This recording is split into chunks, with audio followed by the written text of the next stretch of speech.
Bismillahirrahmanirrahim. Assalamualaikum warahmatullahi wabarakatuh.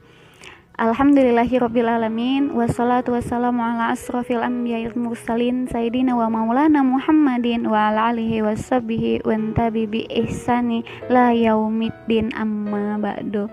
Ya, apa kabar sahabat Mosju hari ini? Masih tetap semangat menghafal Qur'annya kan?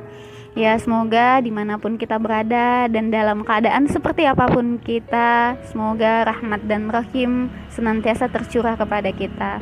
Wah, gak terasa ya, kita udah mulai memasuki minggu kedua Ramadan. Gimana kabar puasanya?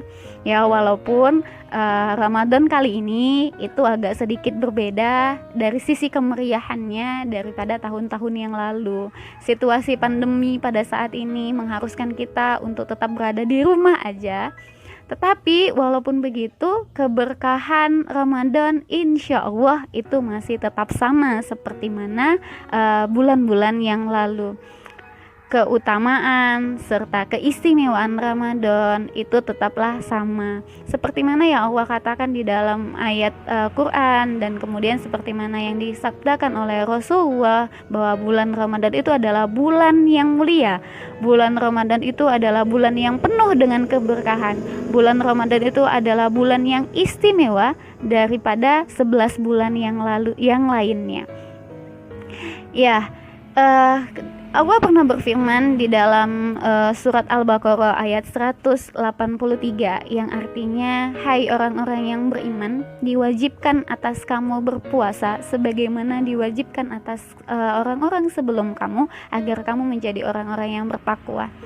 Jadi sahabat muslimah sekalian, esensi adanya puasa sejatinya adalah untuk memupuk ketakwaan. Sejatinya adalah untuk menciptakan keyakinan kita kepada Allah, ketaatan kita kepada Allah. Allah pernah berkata bahwa sesungguhnya puasa hambaku itu hanyalah untukku, dan hanya akulah yang akan membalas atas setiap puasa mereka. Nah, jadi sayang sekali jika di bulan yang penuh keberkahan ini, di bulan yang pintu-pintu surga Allah bukakan, kemudian Allah lipat gandakan pahalanya kita berpuluh-puluh kali lipat, kita habiskan dengan rebahan.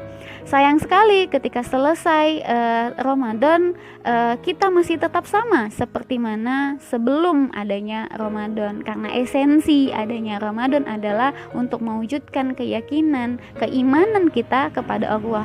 Terlebih lagi ketika kita menganggap Ramadan itu adalah seperti tradisi tahunan atau seperti rutinitas per tahunnya, karena tidak ada yang kita dapat, dan kita tidak menganggap Ramadan itu adalah sesuatu yang istimewa selain daripada foya-foya dari sisi dunianya, bukber lah, makan sana makan sini lah, yang itu tidak mendatangkan pahala kepada kita. Nah, seharusnya sahabat muslimah, ketika kita memahami bahwa begitu mulianya bulan Ramadan, ketika kita memahami bahwa begitu banyaknya pahala yang Allah lipat gandakan ketika kita melakukan amal solih, seharusnya ini menjadikan kita itu semakin bersemangat lagi untuk beramal solih, menambah ketakwaannya kita, entah itu melakukan amalan-amalan nafilah, membaca Quran, menghafal Quran, entah itu mengikuti kajian-kajian keislaman, entah itu bersedekah, menambah silaturahmi, begitu banyak qiyamul lail, begitu banyak aktivitas yang bisa kita lakukan untuk mewujudkan ketakwaan kita kepada Allah, sehingga setelah selesai Ramadan kita bertambah kehanifan kita kepada Allah, keyakinan akan setiap janji-janji yang Allah berikan kepada hambanya. Sayang sekali ketika kita menghabiskan waktunya kita dengan hanya sekedar rebahan. Nah, sejatinya seorang mukmin dan terkhususnya kita sebagai seorang pemuda tidaklah harus menghabiskan waktunya itu dengan rebahan, walaupun situasi yang ada saat ini memaksa kita untuk tetap berada di rumah tanpa aktivitas, kan begitu kan, menghabiskan waktunya kita dengan rebahan dan aktivitas-aktivitas mubah lainnya. Kan begitu.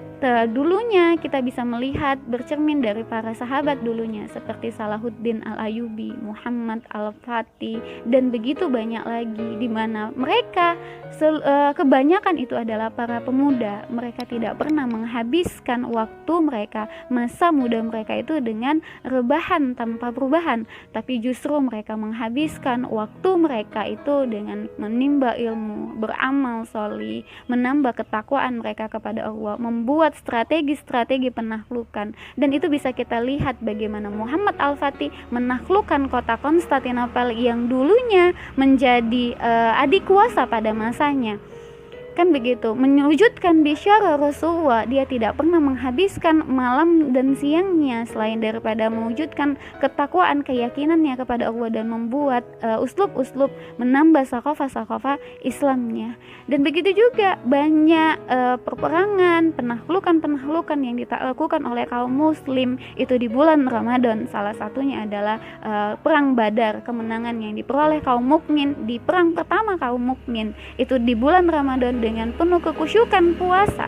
Maka kita sebagai generasi pelanjut estafet perjuangan mereka, seharusnya kita menjadikan puasa ini sebagai momentum perubahan kita, sebagai momentum untuk menegakkan kembali kalimatullah Allah, karena kita adalah para pemuda yang kita punya peran andil, punya semangat perjuangan, punya idealisme yang tinggi untuk merealisasikan, menegakkan kembali syariat Islam yang saat ini itu sudah tidak dihiraukan lagi, yang saat ini aturannya Allah itu dicampakkan. Seharusnya ketika kita bertakwa kepada Allah, kita semakin risih ketika aturan ya Allah itu tidak dihiraukan. Jadi sahabat muslimah sekalian, Ramadan kali ini harusnya menjadi kesempatan emas bagi kita untuk menambah ketakwaan kita, memperbaiki dirinya kita, menambah dirinya kita dengan sakofah Islam, dan kemudian memperjuangkan Islam. Seharusnya pemuda tidaklah menghabiskan waktunya dengan hanya sekedar rebahan tanpa perubahan, tapi kita adalah pemuda yang melanjutkan perjuangan Rasulullah. Mungkin sampai disitulah yang bisa kakak sampaikan. Wabillahi taufiq wal hidayah. Assalamualaikum warahmatullahi wabarakatuh.